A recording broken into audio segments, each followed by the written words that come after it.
The intro? Yeah, you do the intro today. Hey everybody, Alvinator here from Mulligans and Hackers Golf with Chris, and today on the podcast we've got Leah returning, president of the Alberta Golf Tour, and we're going to do a semi 2024 season recap. How you doing? Very good. How are you guys? I'm good. Now we do Long time no see. You want to know Little actually bit. something kind of funny, not funny? You want to know what it did today all day in Calgary? Rained?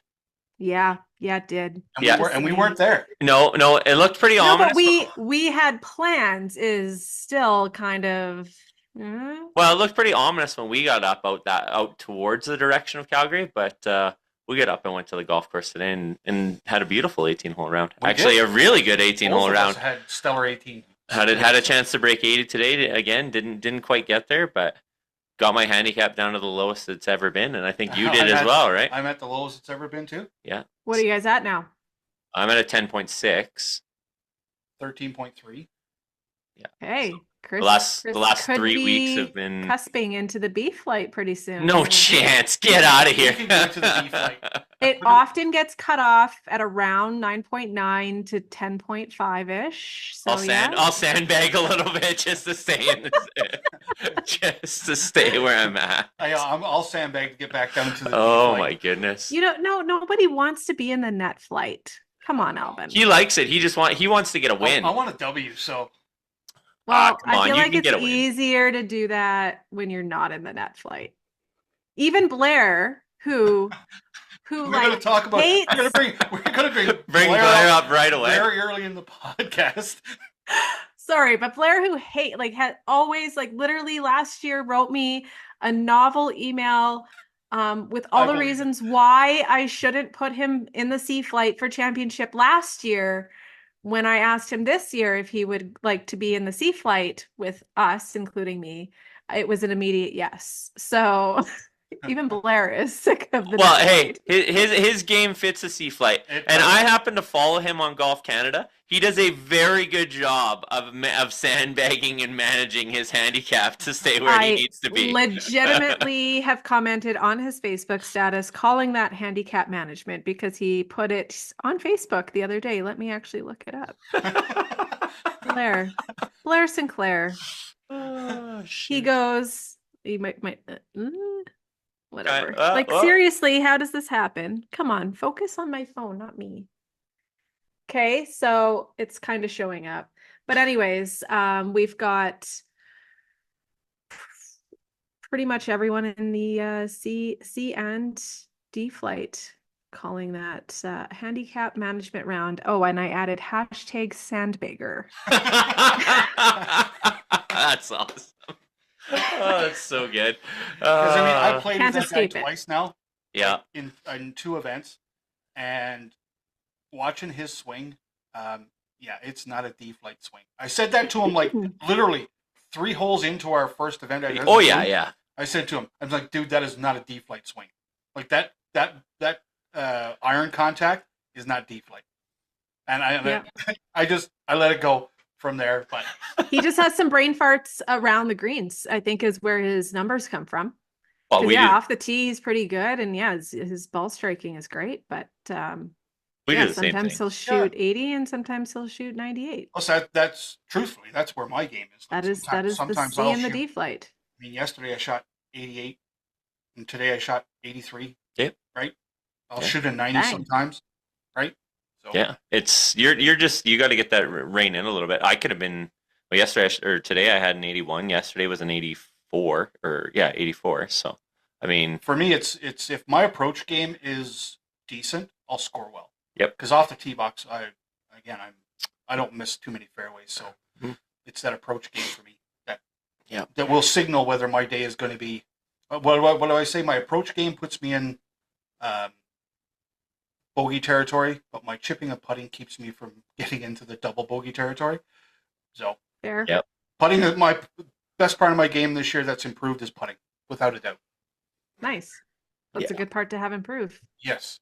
Not quite as good as just as much as those drives hitting the fairway, right?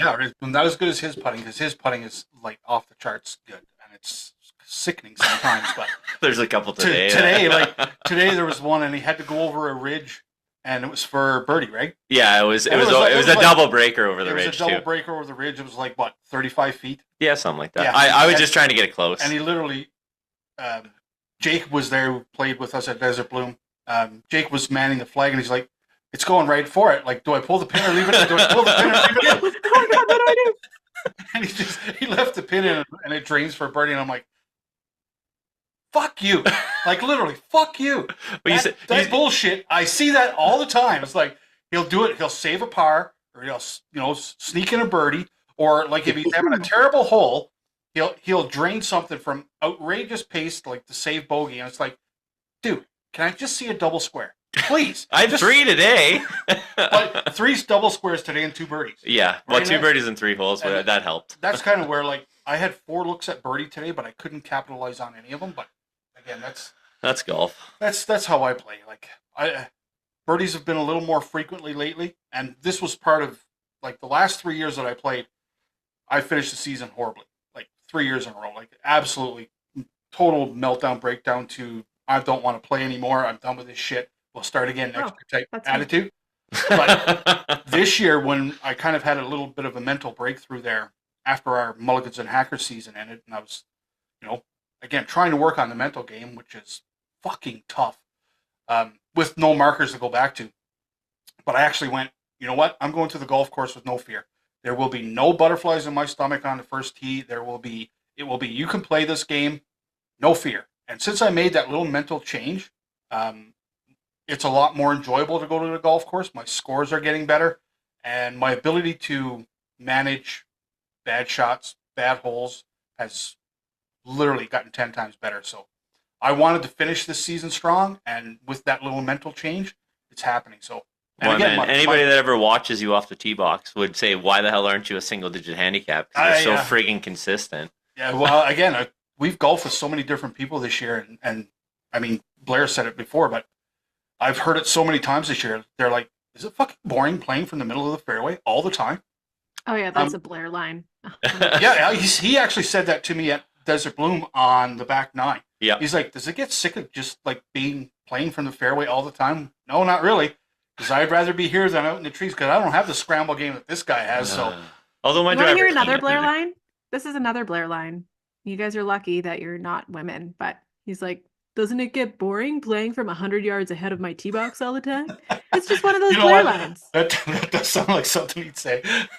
Yeah, it is what it is. I mean, it is what it is. You're going to have to message Blair and tell him that he needs to listen to this pod. We're just absolutely roasting him. He was a big part of the beginning of this podcast, and he needs to listen to it and soak it all in. Yeah, we look forward to watching his game grow, so that next year when we see him at events, he can maybe come join me in the C flight. Or B flight? I don't know if I'll be at the B flight yet. I mean, I am trying to get to single digits, but my biggest thing, it's funny because Alvin and my games are absolutely backwards. My biggest thing is I am so inconsistent off the tee box, and as I get closer to the green, I get better. And then the last month, I finally found my driver again, and it's just like, it's just unlocked a whole nother level. I was going to say, no more 6-iron. Okay, got it. I've seen Chris hit driver now in the last few weeks, and I've seen more straight shots, a couple of knuckleballs. Yeah, like one today. He'll hit a knuckleball with the driver further than I'll hit my driver, like if I flush it. But I've seen him hit the driver straight, and it's mildly concerning if we do a Mulligans and Hackers tour next year, if he can hit that thing straight, because I think if he gets the single-digit handicap, he's going to play from the whites, and I'm going to play from the combo tees when we're playing our Mulligans and Hackers tour, just to level it out a bit. That still won't be good enough for you. Here's the thing. If he gets to single-digit, this is what happens. You're not just going to the B flight. You move back a set of tees. You will be playing in the 65, 66, 100-yard range. So, okay. So maybe that's also the Mulligan and Hackers tour situation. Maybe he moves back to the blues or whatever the tee behind the whites is. Maybe that's there we go. No, I want to move up. No chance. You can move up. There's no way I'm playing from the blues. I'm not that good. What's the yardage from the blues? 68, that's from the long. Blues is 6,690. Oh yeah, it's not that bad, I guess. It's only That's not 300. that It's only bad. 300 more yards. How many par fours over 450? From the Blues? Yep. Over 450?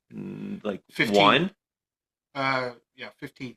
Two? No, two. Oh no, only No, one. Only one. Number 15. Okay, and how many is the par hardest threes hole. over 200? One on the back that's it. One that's real close. Just one, and one's real close. Okay, so you're fine. Yeah, it'll be fine. It just I heard how long you hit your 6-iron. Like there's no like no. I do not hit playing a good the Blues. I do Like, hit a good ball, but it's just been finding consistency for me. But I don't know. It's funny because ever since we started, I'm more of a I put so much. Maybe it's just a coach in me, and from having coached for so many years and whatever. I started working from the cup backwards and just spent so much time putting and putting and putting and putting. And I'm like, if I'm gonna make strokes, that's where it's got to be. I was like, I should always be able to That's a good find idea. my way to the green. But Again, you hit your irons. Well, again, you've been fitted for your irons. yeah, that's a huge I advantage haven't been too. fitted yet, and that's coming up. I think I've made a decision, so we'll talk about that when we actually get there. But okay.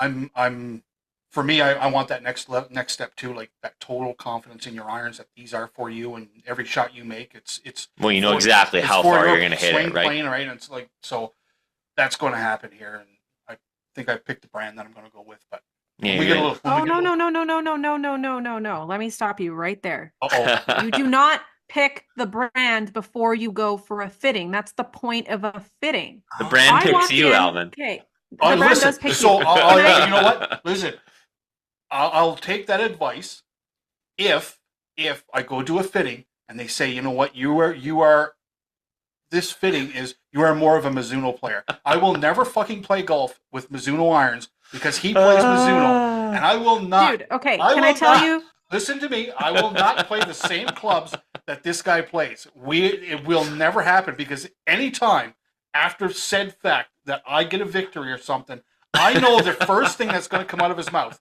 and it's going to be, well, you had to switch to the irons that I was playing. I know it, and it will never happen. Who cares? First of all, he says that. Okay, I'm going to tell you. I'm going to tell you about my fitting really quick, a really short form of my fitting. Okay. I went in there. My last set of irons were Callaway's because the tour was sponsored by Callaway for many years. And they were from 2015. This was like 2 years ago. So I had them for like 7 years. Before that, I had TaylorMade irons. So in my head, I'm going in and I'm getting TaylorMade or Callaway. That's what's happening. We start hitting every brand because, again, that is the point of a fitting. So you can see how these different brands and different shaft combinations with the spin and the trajectory and just your dispersion, like that is the whole point. You're hitting everything that you possibly can in every combination that you possibly can to find out what's best. Then you narrow it down to like 2 or 3 and you re-hit those again, and something's going to jump out, like spin rate and stuff like that. Like stats are going to point out and point you in the right direction.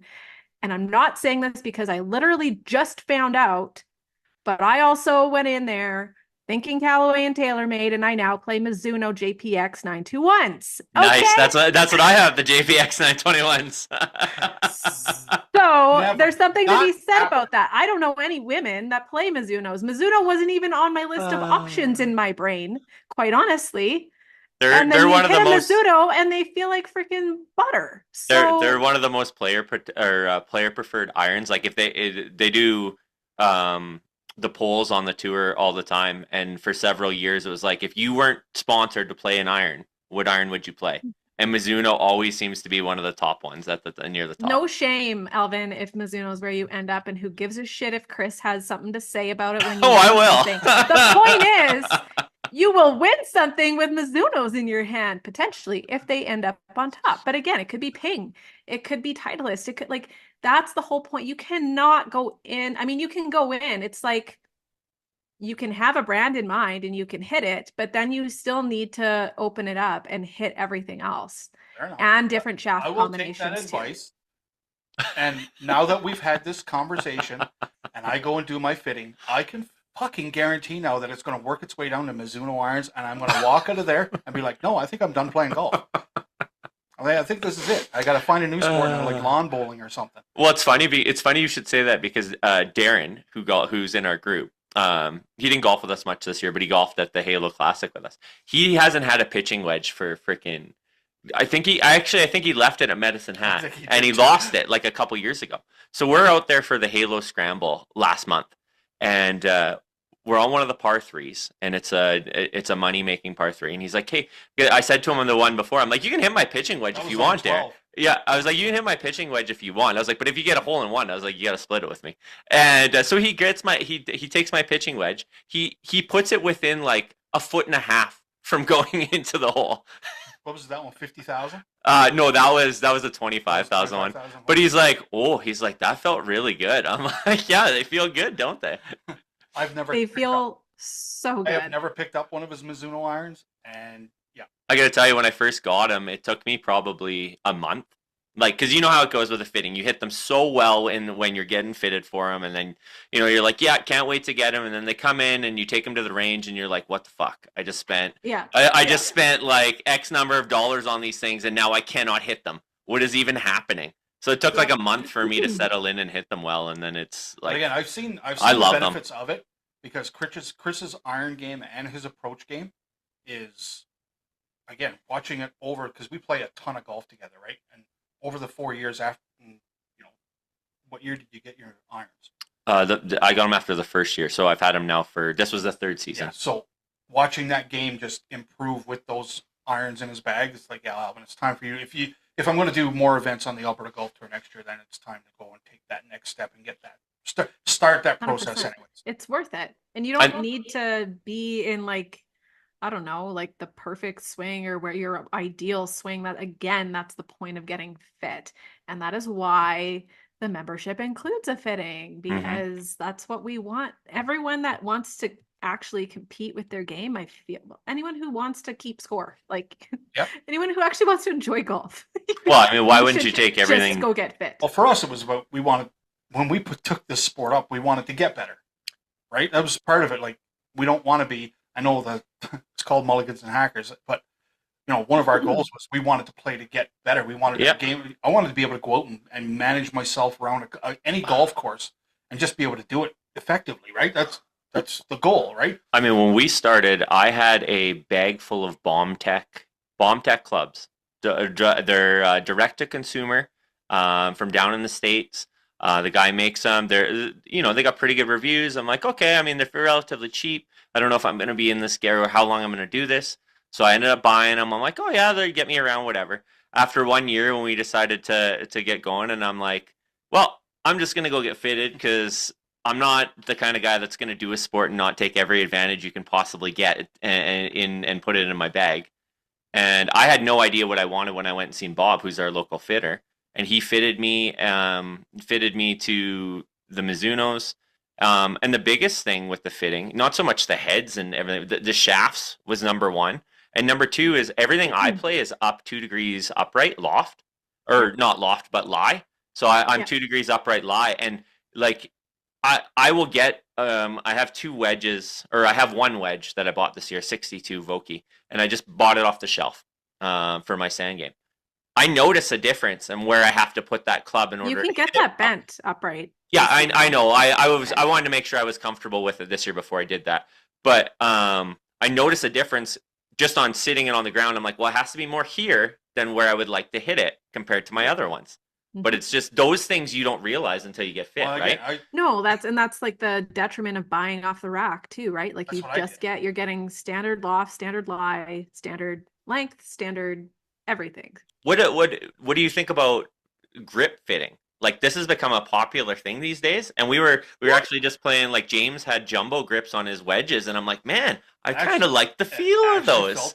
You know what? There is something to be said about different sizes of grips. I don't know if people necessarily need a fitting per se, but like, I'll use this as an example. I needed my driver re-gripped, my old driver, a while ago, and we had grips at home, but they were mid-size, and I've got the smallest hands of life.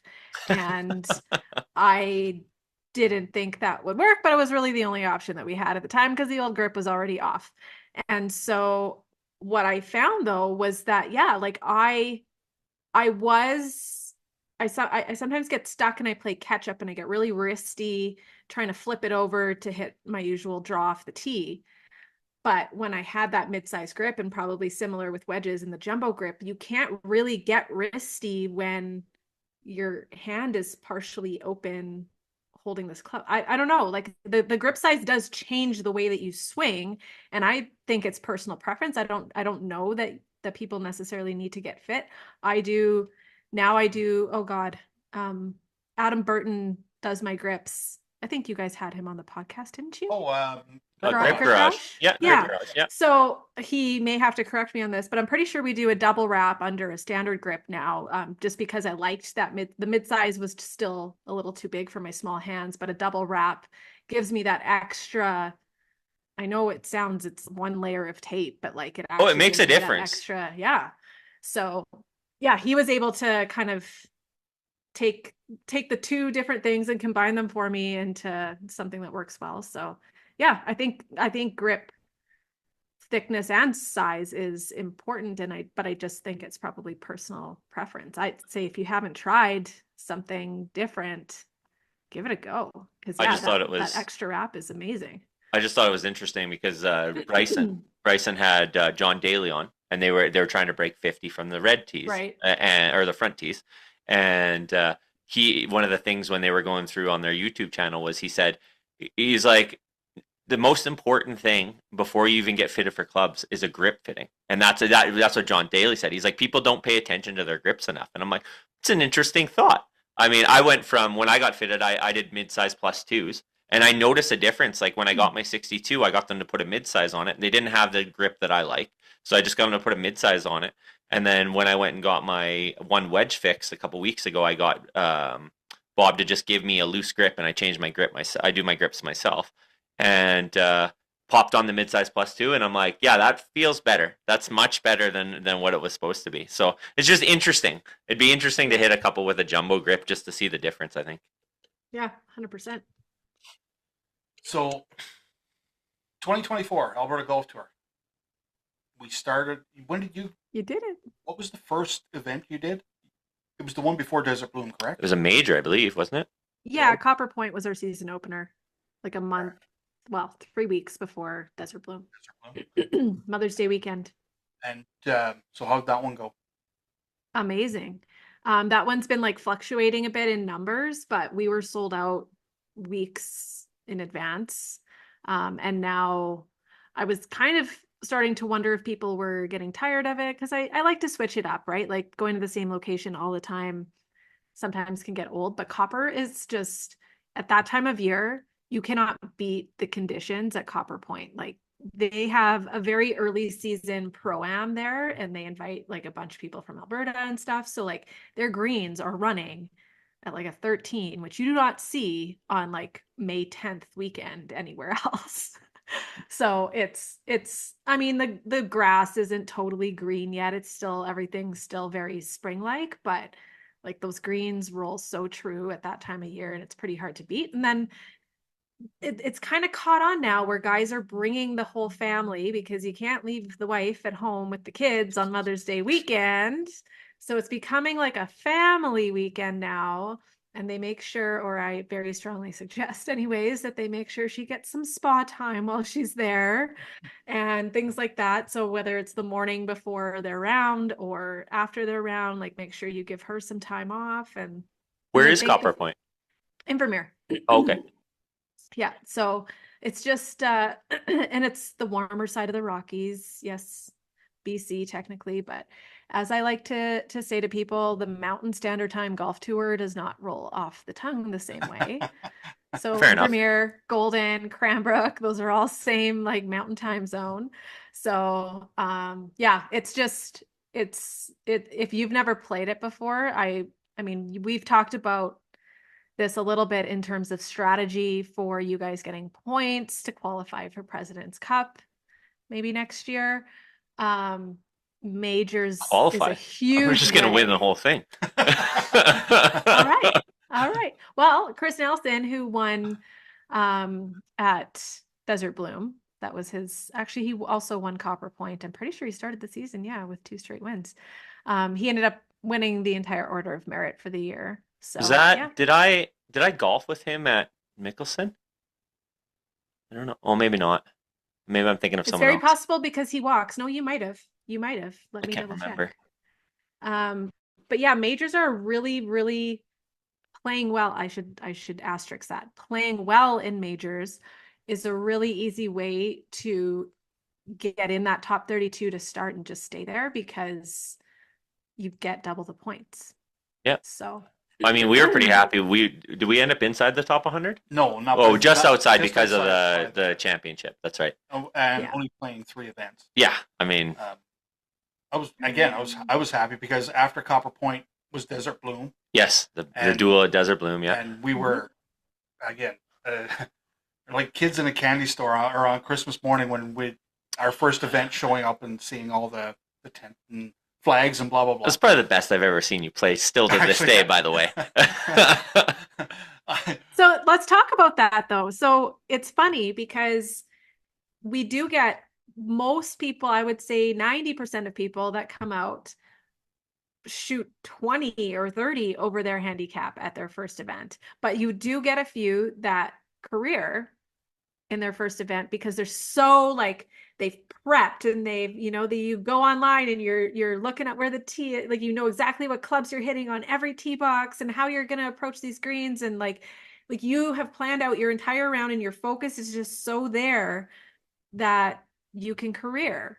And it's happened before, like, and especially in the sea flight, a couple of years, like during the COVID years, for example, we had several brand new sea flight players shoot like 75, 77 to win. And all of a sudden we lost so many people who would have been in the sea flight. Okay, that was lightning. Guys, this is your fault right now. We're forever going to be known as the bringers of rain. It's thundering. God. You truly, besides the Desert Bloom Day, you are that. Exactly. Well, again, it was down here and, I will say we did get a ton more rain down here than we normally ever do. But we'll get to that in a second.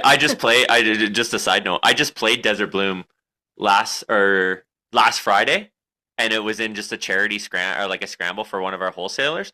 Pouring rain all day. 18 holes of pouring rain. It sucked so bad. It's so random for out there too. Yeah, it was brutal.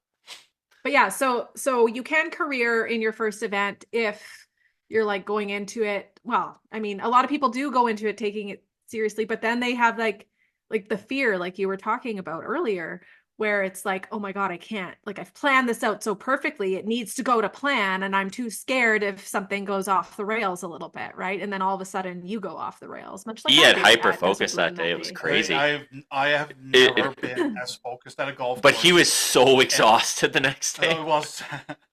So we played tiring. We played a practice round the day before. Yeah. I shot very well. Yeah. I shot well. I shot 1 stroke better during the Alberta Golf Tour event than I did the day before. Yep. I think it was 86, 85 or 87, 86. Something like that. But I mean, it was Stableford, which was also kind of cool because we'd never played that before, right? And yeah, I missed 1 tee shot to the left, and that's the one that actually, because I finished second, 1 point behind the winner, and I well, hickory sticks there. To this day, I know that I hit a bad tee shot.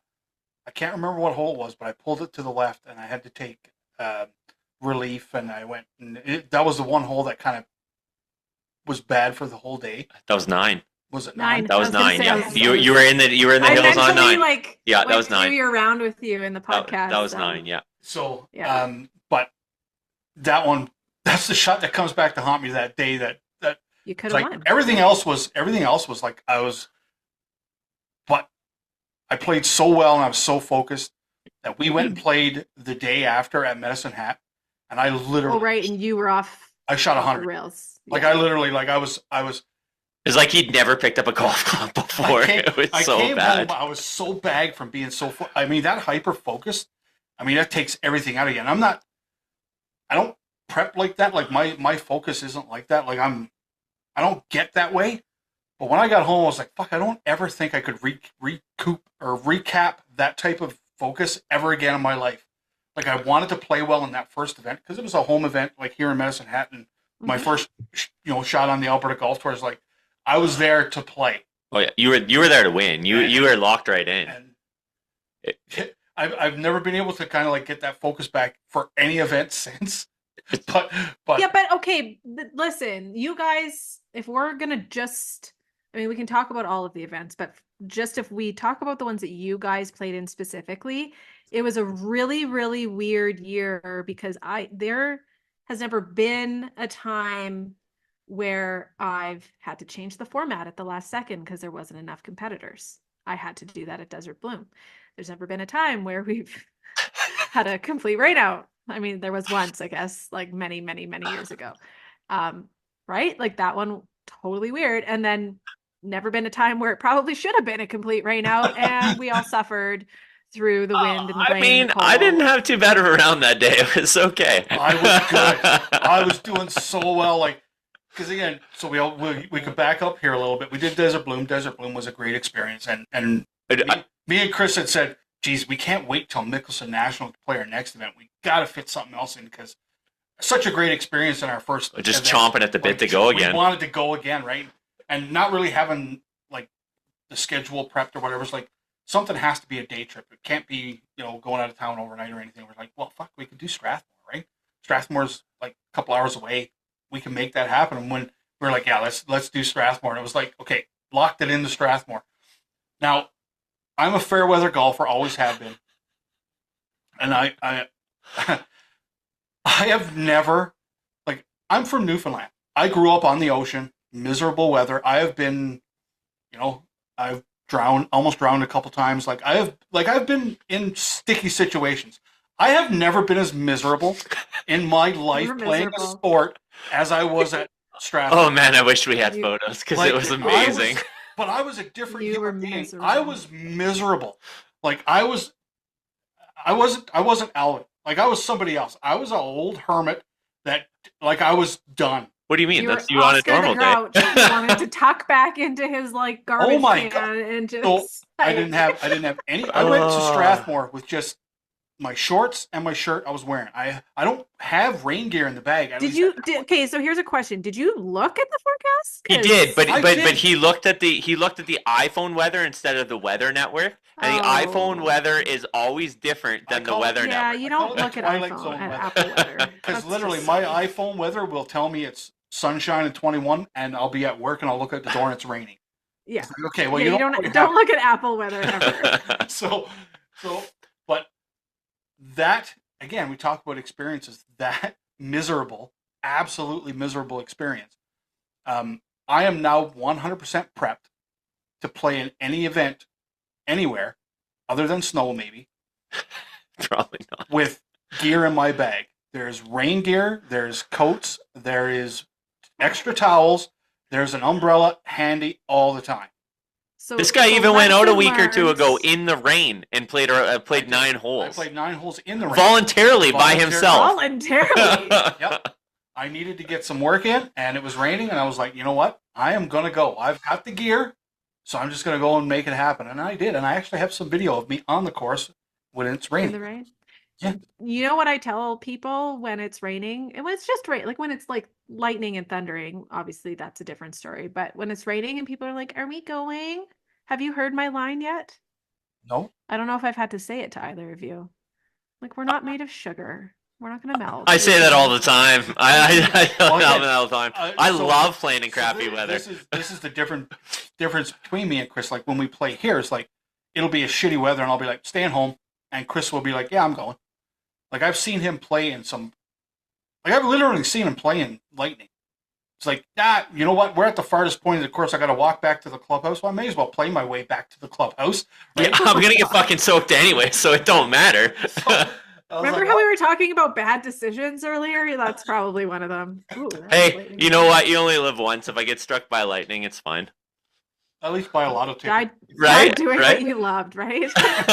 Yeah, exactly. But so Strathmore was such a bad, I say bad experience. It was just the other end of the spectrum. It was a different experience that prepped me and again, what I don't normally do is like change tees the morning of. Oh, and we had a game plan going in, so then we had to change it. Right? And so there were some concerns with some of the older guys with even like the par 5 yardages on a couple holes, and it was like, really? So yeah, that's something that I have never done before either, just for the record. You guys got some weird last minute switch ups on you in everything that you did this year. So we'll see how that plays out next year, because we want to play more. I know Chris is going to be gung-ho to play as many as he can. I'm going to have to navigate what I play a little bit. My credit card will be cleared and ready to roll. My wife, I would just be like, I'm out of town this weekend, and my wife will be like, all right, see you later. And my wife's just actually getting finished school, so we're not in the dual income household just yet. But we'll get there. But I can't wait to see the schedule for next year. But that's for further down the podcast. But then we play Mickelson, like us. I know. So if you have anything to say about your season between, we'll say, Strathmore and Mickelson. Well, Mickelson was the end, so I mean, we missed a bunch there, right? Because Mickelson was basically. We wanted to get that Strathmore win in just so we got an extra event in, right? Yeah. Yeah. Where you had a ton of playoffs this year, hey? Like that was something that I noticed. Event. Which it's so nice, because during COVID, people weren't allowed to hang out, right? And so if you were maybe in contention for a playoff, it didn't matter. You had to leave. Like, you couldn't hang around. So playoffs didn't happen. And what I do in tiebreaker situations is retrogression, which is not the same as a count back. And so actually the worst score on the 18th hole wins, because they were leading going into the 18th hole. So it becomes a 17-hole competition rather than 18 holes, essentially, is the way retrogression works. It's the opposite way that it should work in everyone's minds. Someone's like, oh, I birdied 18. Yeah, I'm going to win. I'm like, actually, you lost. That's what happened to us at the club championship here. That's how I beat Alvin. Yep. Yeah. So, I mean, no one likes the retrogression situation, which I think maybe that's why I chose it, because I enjoy kind of just rattling people. I don't know. So, and you're the president. It's my choice. Yeah, there was so many playoffs, and it was just so. You're still there. Can you hear me? Yeah, the thunder and lightning must be wreaking havoc over there. Maybe a little bit. But yeah, it was so much fun to be able to go out with these guys on Instagram Live and showcase it. And what's interesting. Oh yeah, for sure. Yeah, and like I've been getting that so often. I hate the camera quality on the live. So if anyone knows how to make it better than what I've got right now, like, I mean, my camera settings, I feel like, are maxed out. I've got the newest phone you can have. But I hate how grainy it is, because then to go back, if I ever wanted to like pull a little highlight from there, it's usually just really crappy quality video. But so many people tune in to these lives, and I've heard from people that I didn't even know since the season's been over, that like people who have maybe played once and not been back, that's a very specific situation I'm referring to, where they're like, I still follow your page. I still think what you're doing is incredible. And I love when you go live for playoffs. It's the coolest thing ever. So yeah, there was so many playoffs, so many lives.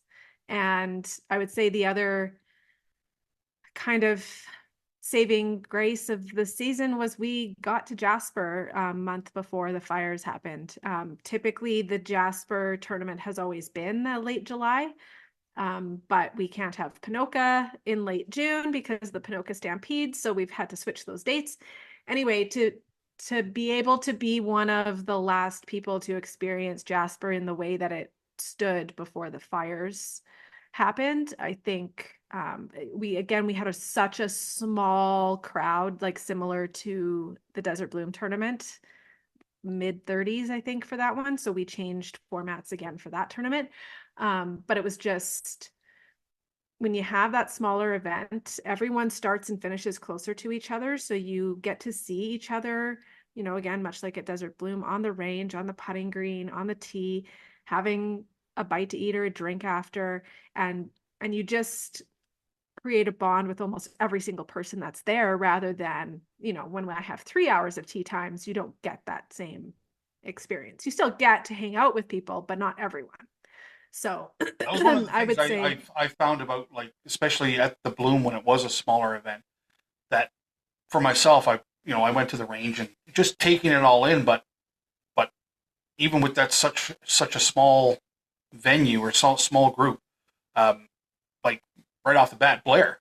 I mean, we'll bring him up again, but the C flight, D flight greeter. Yeah, like the welcome right off the bat, that was the guy that he was in our group, and when we went to Strathmore, I don't think he was there, right? I don't think he was in Strathmore, was he? Well, he might have been there, think but he was, because we didn't. He wasn't in your group. No, he wasn't in our group. I don't know if he was there. We would have said hi, because when we were at Mickelson, we were in the same group, and it was like, yeah, you guys were. There's a guy that we've already made. We're tour acquaintances, right? And those type of things are, as much as the experience is cool, those type of things are cool as well, right? Well, it was kind of funny because we started, like, our experience on the tour, we started in the same flight for two events, and then the last event we played, we were in totally different flights, right? A little different. Because my game sucked at that time. And yeah, I went through a month and a half of just, like, when I say playing bad, it was bad. I couldn't break 90, and it was just bad. Like, that's me. But normally I collapse and I just give up and blah blah blah. But then to your credit, you flipped the script. I'm finishing this season. You went through strong. it, yeah. And again, a little bit of, I have a podcast coming up with a mental coach that we chatted about that, and that'll come up in the next few pods or whatever. But I have another one scheduled to come on, another lady from across the pond to come on, and she's a mental coach as well. And if you can't get the theme here, I am working as much as I can, out of golf mental coaches just through the podcast, because it's a big part of the game. Huge part of the game. And I don't think very many people, so like when we were talking earlier about maybe careering in your first, I had a kid who, I say kid, I think he was 20, so he's younger compared to most of us. He played Mickelson in the champ flight and shot, I don't know, I want to say maybe like 88 or something, and he was really embarrassed. So much so that he didn't come in and give me a score. I mean, there's a few people that didn't come in because their scorecards were soaking wet anyway. Yeah, it's pretty wet out there that day. I think he truly didn't want to come in because he was embarrassed by the score that was on the scorecard. And I had to tell him, like, keep your head up, man, because what I've noticed, I've been doing this for 12 years now.